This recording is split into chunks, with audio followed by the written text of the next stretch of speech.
Leitura diária da Bíblia. Hoje, dia 10 de junho de 2024, iremos ler os capítulos 1, 2 e 3 de Ester. A rainha Vasti afronta o rei. Capítulo 1.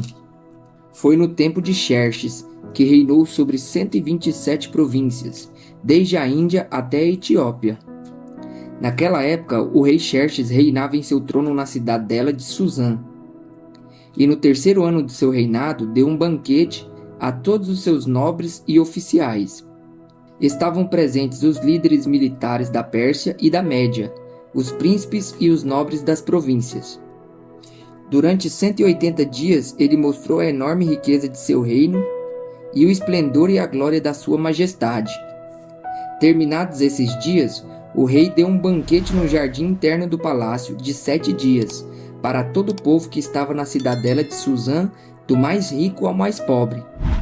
O jardim possuía forrações em branco e azul, presas com cordas de linho branco e tecido roxo, ligadas por anéis de prata a colunas de mármore.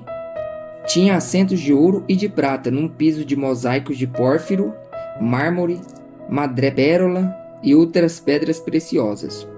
Pela generosidade do rei, o vinho real era servido em grande quantidade, em diferentes taças de ouro. Por ordem real, cada convidado tinha permissão de beber o quanto desejasse, pois o rei tinha dado instruções a todos os mordomos do palácio que o servissem à vontade. Enquanto isso, a rainha Vasti também oferecia um banquete às mulheres no palácio do rei Xerxes. No 7º dia, quando o rei Xerxes já estava alegre por causa do vinho, ordenou aos 7 oficiais que o serviam, Meumã, Biztá, Arboná, Bigtá, Abagtá, Zetar e Carcas, que trouxessem à sua presença a rainha Vasti usando a coroa real. Ele queria mostrar aos seus súditos e aos nobres a beleza dela, pois era de fato muito bonita. Quando, porém, os oficiais transmitiram a ordem à rainha Vasti, esta se recusou a ir, e o rei ficou furioso e indignado. Como era de costume o rei consultar especialistas em questões de direito e justiça, ele mandou chamar os sábios que entendiam das leis e que eram muito amigos do rei: Carzena, Setar, Adamata, Tarsis, Meres, Marcena e Memucã. Eles eram os 7 nobres da Pérsia e da Média que tinham acesso direto ao rei e eram os mais importantes do reino. O rei lhes perguntou: de acordo com a lei, o que se deve fazer à rainha Vasti? Ela não obedeceu à ordem do rei Xerxes transmitida pelos oficiais. Então Memucã respondeu na presença do rei e dos nobres: a rainha Vasti não ofendeu somente o rei, mas também todos os nobres e os povos de todas as províncias do rei Xerxes.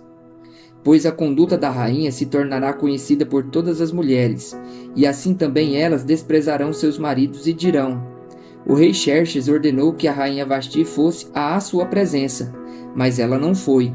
Hoje mesmo, as mulheres persas e medas da nobreza que ficarem sabendo do comportamento da rainha agirão da mesma maneira com todos os nobres do rei. Isso provocará desrespeito e discórdia sem fim. Por isso, se for do agrado do rei, que ele emita um decreto real e que seja incluído na lei irrevogável da Pérsia e da Média, determinando que Vasti nunca mais compareça na presença do rei Xerxes. Também dê ao rei a sua posição de rainha a outra que seja melhor do que ela. Assim, quando o decreto real for proclamado em todo o seu imenso domínio, todas as mulheres respeitarão seus maridos, dos mais ricos aos mais pobres. O rei e seus nobres aceitaram de bom grado o conselho, de modo que o rei pôs em prática a proposta de Memucã. Por isso, enviou cartas a todas as partes do reino, a cada província e a cada povo, em sua própria escrita e em sua própria língua, proclamando que todo homem deveria mandar em sua própria casa. A coroação da rainha Ester, capítulo 2. Algum tempo depois, quando cessou a indignação do rei Xerxes, ele se lembrou de Vasti, do que ela havia feito e do que ele tinha decretado contra ela. Então os conselheiros do rei sugeriram que se procurassem belas virgens para o rei e que se nomeassem comissários em cada província do império para trazerem todas essas lindas moças ao harém da cidadela de Suzã. Elas estariam sob os cuidados de Hegai, oficial responsável pelo harém, e deveriam receber tratamento de beleza. A moça que mais agradasse o rei seria a rainha em lugar de Vasti. Esse conselho agradou o rei e ele o pôs em execução. Nesse tempo vivia na cidadela de Susã um judeu chamado Mardoqueu, da tribo de Benjamim, filho de Jair, neto de Simei e bisneto de Quis. Ele fora levado de Jerusalém para o exílio por Nabucodonosor, rei da Babilônia, entre os que foram levados prisioneiros com Joaquim, rei de Judá. Mardoqueu tinha uma prima chamada Hadassa, que havia sido criada por ele, por não ter pai nem mãe. Essa moça, também conhecida como Ester, era atraente e muito bonita, e Mardoqueu a havia tomado como filha quando o pai e a mãe dela morreram. Quando a ordem e o decreto do rei foram proclamados, muitas moças foram trazidas à cidade de Susã e colocadas sob os cuidados de Hegai. Ester também foi trazida ao palácio do rei e confiada a Hegai, encarregado do harém. A moça o agradou e ele a favoreceu. Ele logo lhe providenciou tratamento de beleza e comida especial. Designou-lhe 7 moças escolhidas do palácio do rei e transferiu-a, junto com as suas jovens, para o melhor lugar do harém.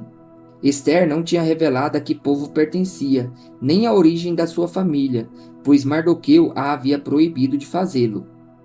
Diariamente, ele caminhava de um lado para o outro perto do pátio do harém para saber como Ester estava e o que lhe estava acontecendo. Antes de qualquer daquelas moças apresentar-se ao rei Xerxes, devia completar 12 meses de tratamento de beleza prescritos para as mulheres, 6 meses com óleo de mirra e 6 meses com perfume e cosméticos. Quando ia apresentar-se ao rei, a moça recebia tudo o que quisesse levar consigo do harém para o palácio do rei. À tarde, ela ia para lá e de manhã voltava para outra parte do harém, que ficava sob os cuidados de Saasgás, oficial responsável pelas concubinas. Ela não voltava ao rei, a menos que dela ele se agradasse e a mandasse chamar pelo nome. Quando chegou a vez de Ester, filha de Abiail, tio de Mardoqueu, que a tinha adotado como filha, ela não pediu nada além daquilo que Hegai, oficial responsável pelo harém, sugeriu. Ester causava boa impressão a todos os que a viam. Ela foi levada ao rei Xerxes, à residência real no 10º mês, o mês de Tebete, no 7º ano de seu reinado. O rei gostou mais de Ester do que de qualquer outra mulher. Ela foi favorecida por ele e ganhou sua aprovação mais do que qualquer outra das virgens. Então ele colocou nela uma coroa real e tornou-a rainha em lugar de Vasti. O rei deu um grande banquete, o banquete de Ester, para todos os seus nobres e oficiais. Proclamou feriado em todas as províncias e distribuiu presentes por sua generosidade real. Mardoqueu descobre uma conspiração. Quando as virgens foram reunidas pela segunda vez, Mardoqueu estava sentado junto à porta do palácio real. Ester havia mantido o segredo sobre o seu povo e sobre a origem de sua família, conforme a ordem de Mardoqueu, pois continuava a seguir as instruções dele, como fazia quando ainda estava sob a sua tutela. Um dia, quando Mardoqueu estava sentado junto à porta do palácio real, Bigtã e Teres, 2 dos oficiais do rei que guardavam a entrada, estavam indignados e conspiravam para assassinar o rei Xerxes. Mardoqueu, porém, descobriu o plano e contou a rainha Ester, que, por sua vez, passou a informação ao rei, em nome de Mardoqueu. Depois de investigada a informação e descobrindo-se que era verdadeira, os 2 oficiais foram enforcados. Tudo isso foi escrito nos registros históricos na presença do rei. O plano de Amã para exterminar os judeus. Capítulo 3.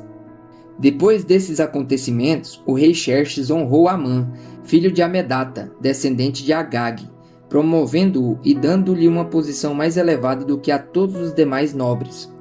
Todos os oficiais do palácio real curvavam-se e prostravam-se diante de Amã, conforme as ordens do rei.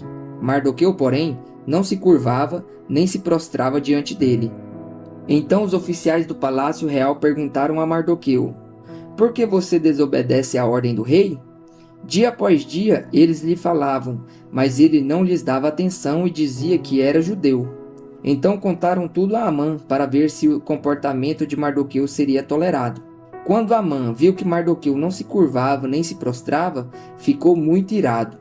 Contudo, sabendo quem era o povo de Mardoqueu, achou que não bastava matá-lo. Em vez disso, Amã procurou uma forma de exterminar todos os judeus, o povo de Mardoqueu, em todo o império de Xerxes.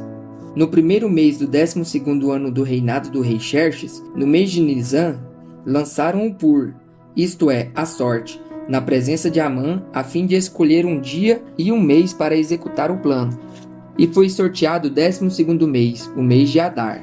Então Amã disse ao rei Xerxes: existe certo povo disperso e espalhado entre os povos de todas as províncias do teu império, cujos costumes são diferentes dos de todos os outros povos e que não obedecem às leis do rei. Não convém ao rei tolerá-los. Se for do agrado do rei, que se decrete a destruição deles, e eu colocarei 350 toneladas de prata na tesouraria real à disposição para que se execute esse trabalho.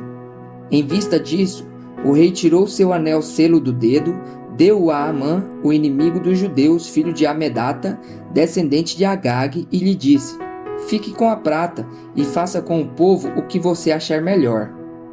Assim, no 13º dia do primeiro mês, os secretários do rei foram convocados.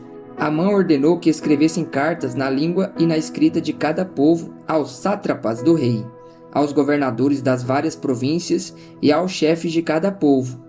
Tudo foi escrito em nome do rei Xerxes e selado com o seu anel. As cartas foram enviadas por mensageiros a todas as províncias do império, com a ordem de exterminar e aniquilar completamente todos os judeus, jovens e idosos, mulheres e crianças, num único dia, o 13º dia do 12º mês, o mês de Adar, e de saquear os seus bens. Uma cópia do decreto deveria ser publicada como lei em cada província e levada ao conhecimento do povo de cada nação, a fim de que estivessem prontos para aquele dia. Por ordem do rei, os mensageiros saíram às pressas, e o decreto foi publicado na cidadela de Suzã. O rei e Amã assentaram-se para beber, mas a cidade de Suzã estava em confusão.